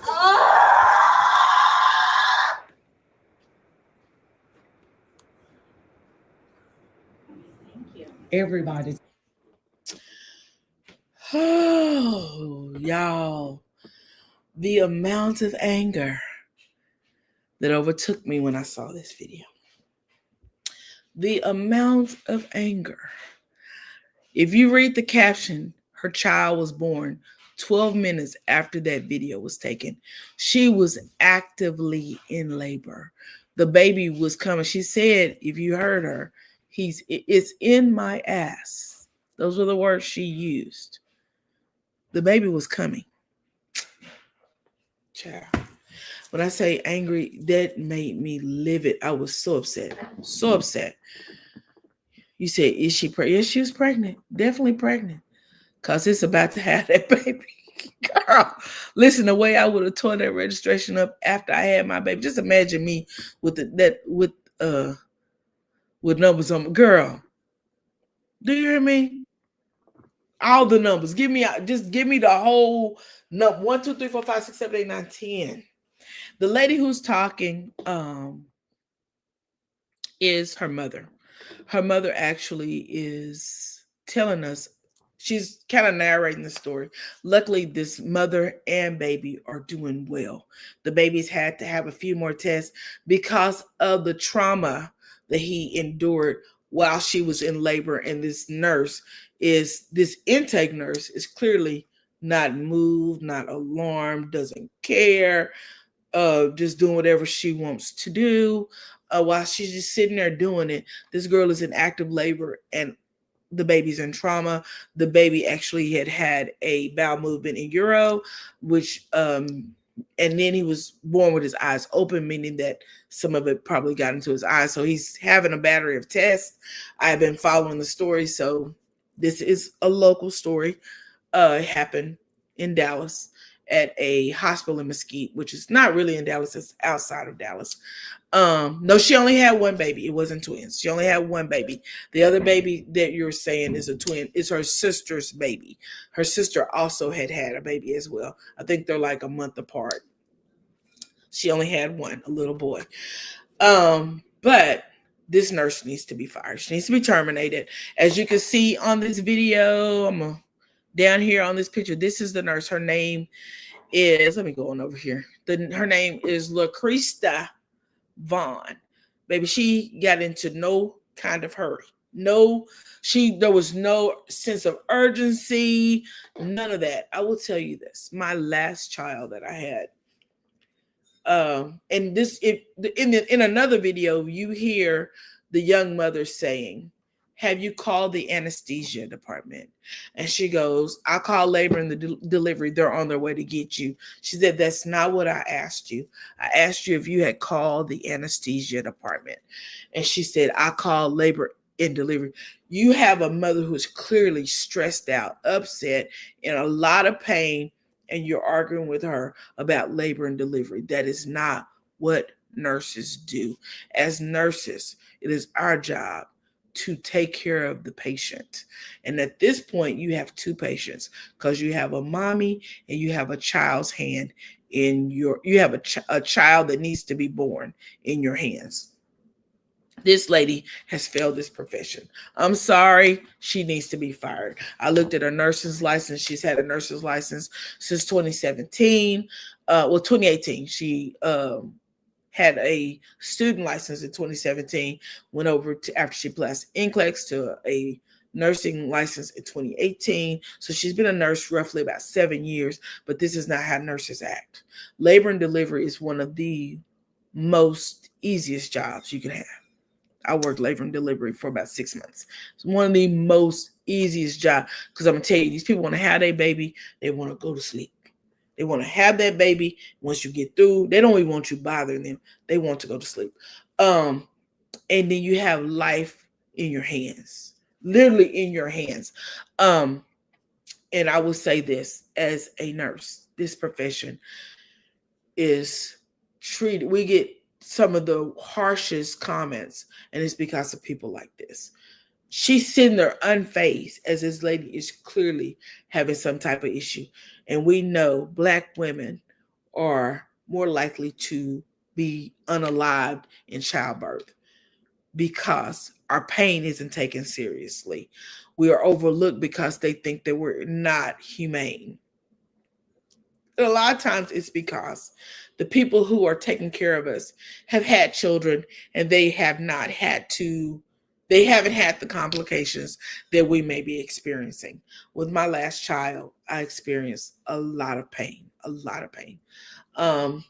And I remember them telling me, we can't give you anything because it will slow down your progressions of labor because I went into labor stopped. They had to give me a drip, and then the drip, if anybody has had a Pitocin drip, the pain gets worse because it is not natural. So it gets worse. And with that pain, I really, really was hurting. And a nurse walked in the room and she goes, I hope this is your last baby because you're doing way too much. That bothered me so bad. So when my doctor came in, I told him exactly what she said.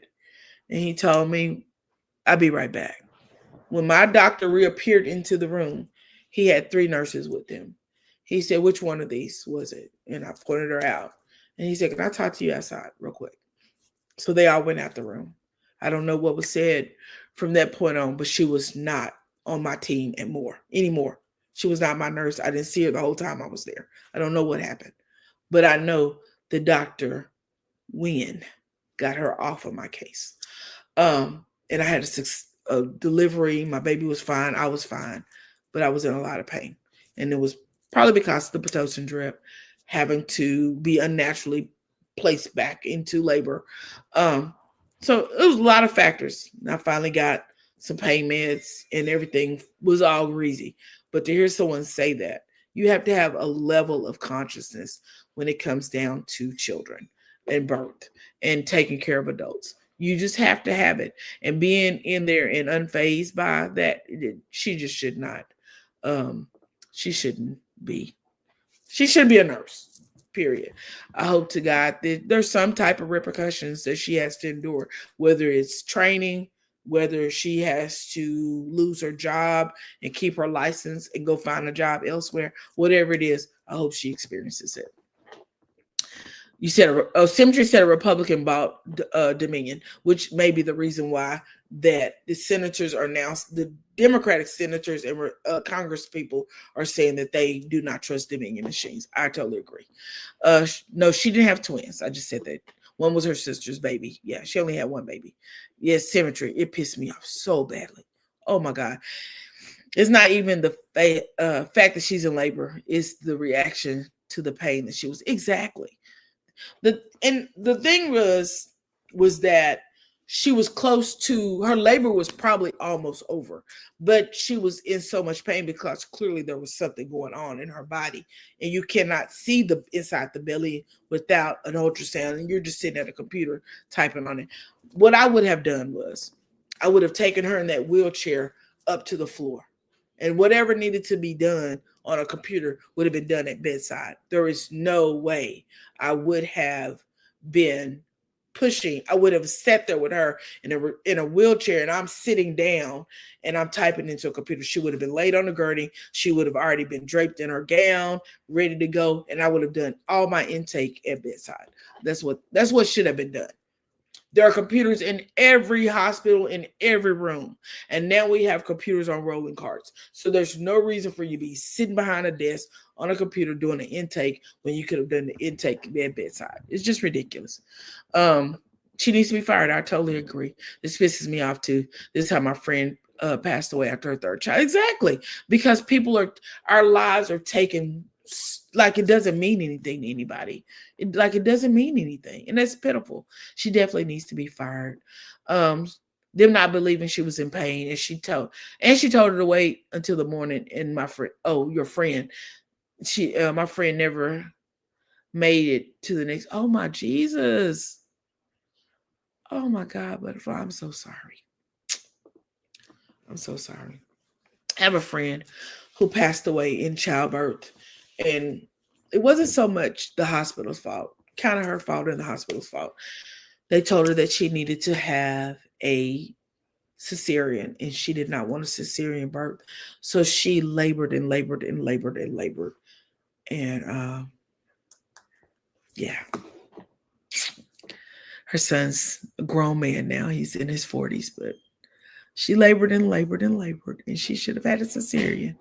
She didn't even get to see her baby. I'm glad your doctor checked her. Yeah. He was like, which one was it? Where's she at? But he was professional even with that. He brought him into the room. Which one did you say was the nurse? Not. He took her outside. He didn't even say it in front of me. He took her outside. She definitely needs to be fired, Miss AK. You're behind LOA the soul. I know, right? I blacked out 5 minutes after my biopsy was performed back in August. The procedure was performed without any. Oh my God. My blood pressure shot up 2/5. Nurse says she thought she was going to lose her job. Right. And she probably should have. You probably should have. Because you got to pay attention to what you're doing. Weirdos. Oh my gosh. Riri, I'm so sorry to happen to you. I am so sorry. We've got to do better about our jobs. We've got to do better about our jobs. I'm going to tell you what. As a nurse, it's always the doctor's call on what happens in the OR, in the ER, in the bedside, anywhere. It's always a doctor's call. But for a biopsy, I am always going to suggest, do you want to pain medicines? Even if the doctor says no, I'm going to revisit that because the nurse is always the advocate for the patient. Hey, doc, I noticed that Miss So-and-so, it doesn't want any, there's not any pain meds down for her and she has X, Y, and Z ordered. You sure we don't want to do any pain meds? I'm going to always revisit that door. I'm always going to revisit that door. If they say no, I'm going to ask the patient. I'm going to do it all to make sure that everybody understands that you're going in here without any payments. So if anything happens, it's on you. But ma'am, no ma'am, no ma'am, no ma'am, no ma'am. So I really thought that was this right here was worth the watch. Let me see if I can find the one of the mother talking. This is the baby. Is this the baby? The mother did a live talking. Let's see what this GYN has to say. See what get. When's your due date? Whatever you're doing right now, I need you to stop and watch this video. Fuck! When's your due date? Right now. So you don't have to be an OBGYN. You don't have to have any medical knowledge to know that this woman is in distress. Is your due date 11?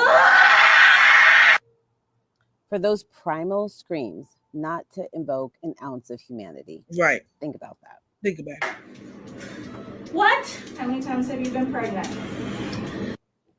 Seriously, who gives a fuck? The baby's coming. Exactly. No one cares when you're in active labor and there's clearly something going on. Her screams tell you something's going on. That's just not a normal labor pain sound, right?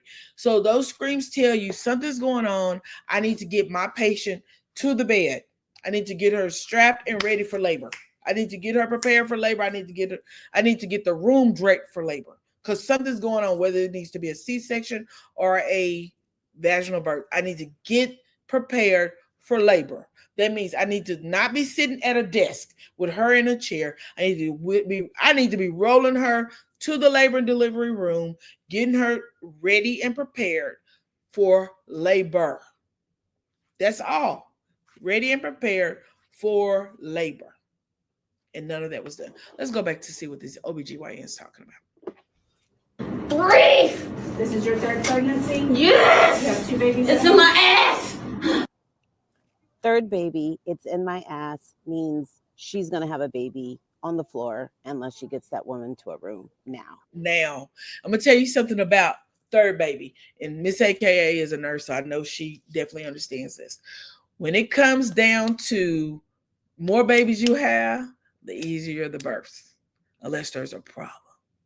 But by the time you had that 3/4 baby, guess what they do? Especially if they've all been delivered the natural way. That third baby is Miss AK. You can put in the chat if you think I'm lying. More than likely, unless there's a cord wrapped around something or there's a problem, that third baby is he's coming into the world. Period. He's making his debut. Period. Whether you like it or not. You have 2 babies at home? And here's my thing. With her describing the pain being in her bottom, which lets me know that the baby has probably already cramped.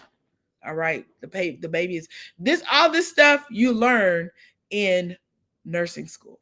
So why this lady's sitting there like she needs to ask these dumb questions is beyond me. Because believe it or not, I don't know how they do it at that particular hospital, but I remember when my daughter had her baby, she actually went in for pre labor. She went in and she did all these questions she asked. She did that 2 or 3 weeks before she gave birth. 2 or 3 weeks before her baby was due, she already had went in and had done all that stuff because it was one of the things the hospital wanted. So let's move forward. I'm sorry. Who's your doctor? Lang is her doctor. Let's talk about this Dallas video because it's not just bad behavior, it's dangerous, it's discriminatory, and it's why Black women in this country keep dying. The young woman's in active labor, and clinically, we all know that priorities shift. Intake stops, and your eyes should be on that mom and the baby. But instead, we're watching a nurse sit there asking frivolous questions while a Black woman is clearly in distress, progressing, and not treated with the urgency and dignity that she deserves. It's not just rude. It's dangerous. It's egregious, and it's actually disgusting medical care. And I need y'all to understand something, that as a Black OBGYN, this is not an isolated incident. This is a culture. And this is what happens when a healthcare system that is not designed for anyone outside the majority, this is how it affects and shapes the legacy and how Black women are treated in real time. This is our maternal mortality numbers. This is how Black women end up ignored, undiagnosed, untreated, and unprotected. It's a bias, it's systematic, and it's behavior like this that gets passed down, normalized, excused. This is a culture problem in Dallas, Texas probably as a whole. And a culture doesn't change with a press release. It changes with accountability, retraining, leadership, consequences, and a refusal to let people like this touch patients. So in closing, Black women deserve urgency, compassion, and clinical excellence. This ain't it. What we saw was unacceptable, and it's time that the healthcare system finally stops pretending that this doesn't happen. You need to do better. I totally agree. Totally agree. You said right, the baby of being in danger inside. Exactly, could have been. Baby could have been in danger, but she was clearly in labor. Clearly, when you say pressures in your butt, that means more than likely the baby has crowned. Crowning means the baby's head has moved through the cervix or is on its way through the cervix, one or the other. That's true. My third popped that bag and said, y'all taking too long. I'm here. Exactly. I'm going to tell you, when you've had 1 or 2 babies, by the time that third one come along and it's a natural birth, baby, they coming on in here. They coming in here. Ain't nothing the body's going to do to stop it.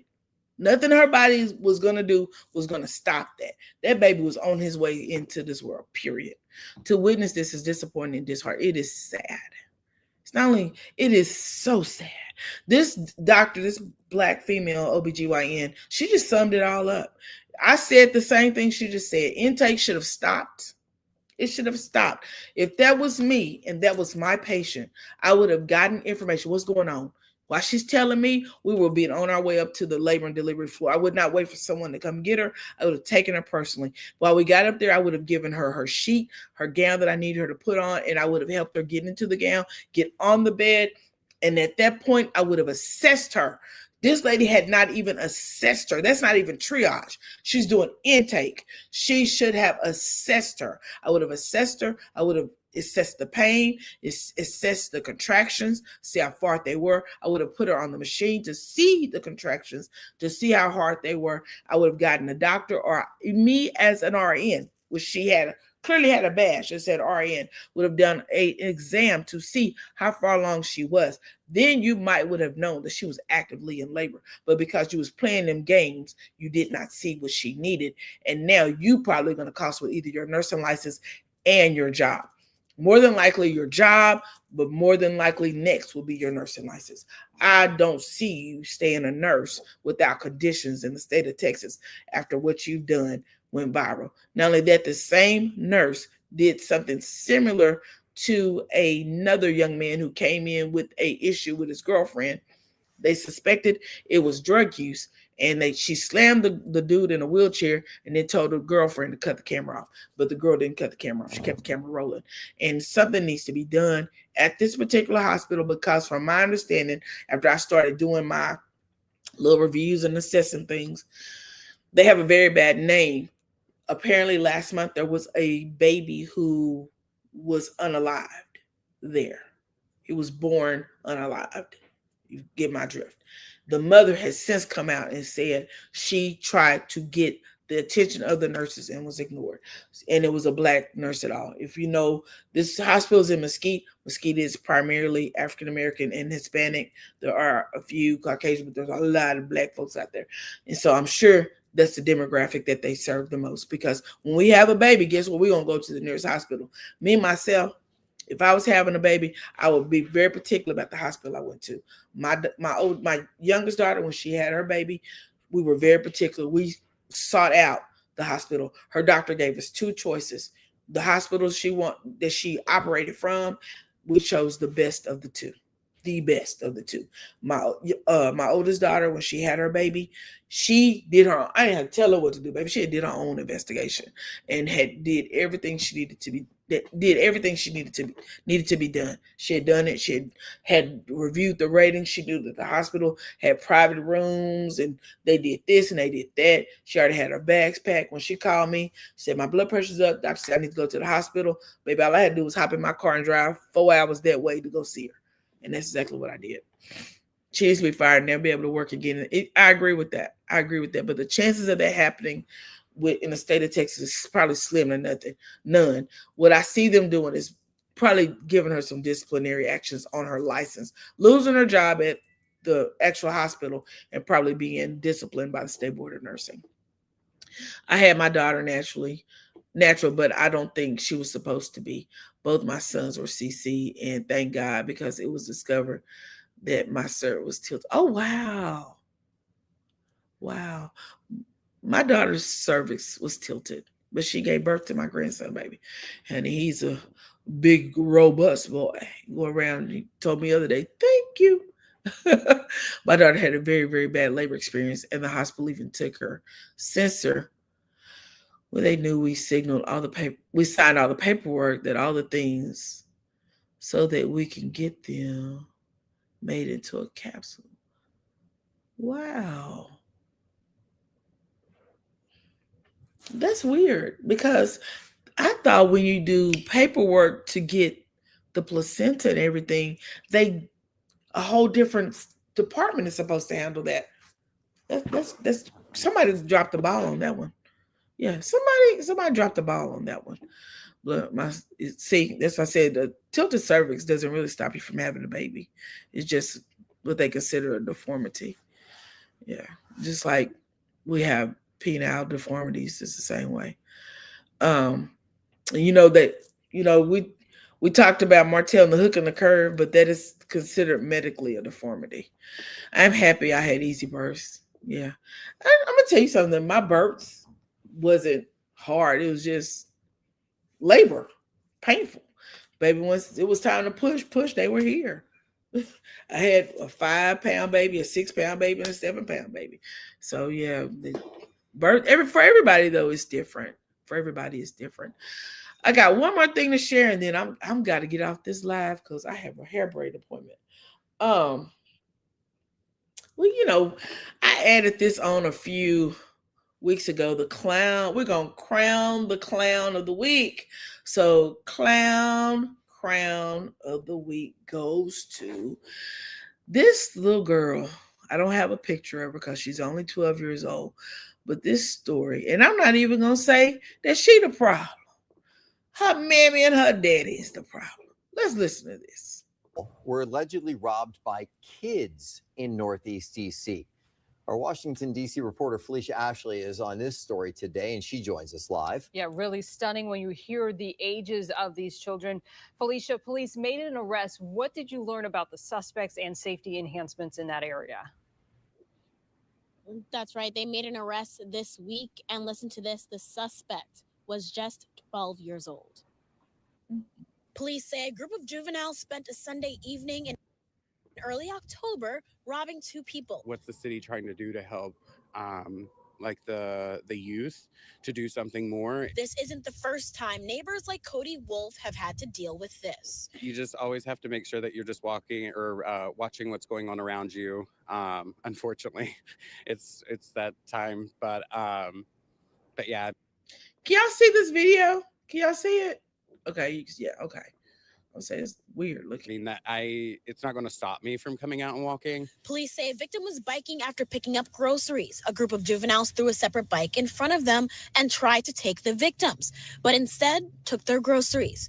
The group then made their way to the Metropolitan Branch Trail, a path John Philippe walks every day. It's not good for the district. It's not good for us. We want to be safe here. Walking on the trail, biking. On the trail, police say the group grabbed the backpack of another victim while they were on a scooter. They tried to take the scooter, but stopped when they saw a MPD officer biking their way. The victim's phone was stolen instead. I've been in DC for about 10 years. No surprise, although I'm not surprised. I know how, some kids are, they're with themselves, on the streets. No parents to supervise them. 1 month after the crimes, police arrested a 12-year-old girl. What is the city doing more to make sure that the youth have active stuff that they can do to be out and about instead of, always trying to be in some kind of crime or some kind of thing that could get them in trouble? Now, that's a question we are bringing to the city. What is being done to prevent things like that? Now, in addition to this, police say they're still looking for more suspects that were involved in these robberies, again, juveniles. And one thing we did find out today, we did reach out and ask the Department of Transportation what enhancements they have made specifically along that trail. Because if you remember, we did a similar story back in May. Juveniles, again, participating in a spree of robberies in the area. Now, since then, DDOT says that they have added more of those emergency alert poles in the area. For now, reporting live from Northeast DC, Felicia Ashley, 7 News. So a 12-year-old girl has been going around DC robbing and taking people's bikes and groceries. Child, this is a mess. So we're going to crown her the clown of the week. Where your mama at? And why your mama ain't over there with you, girl? Why you out here clowning and doing all these things?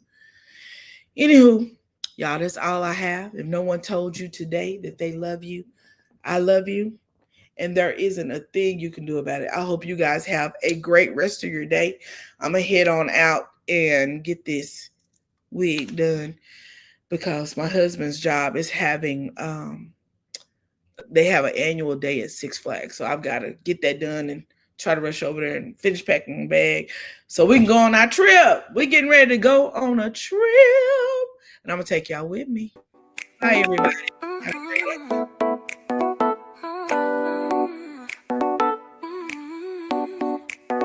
Wake up, the world is turning.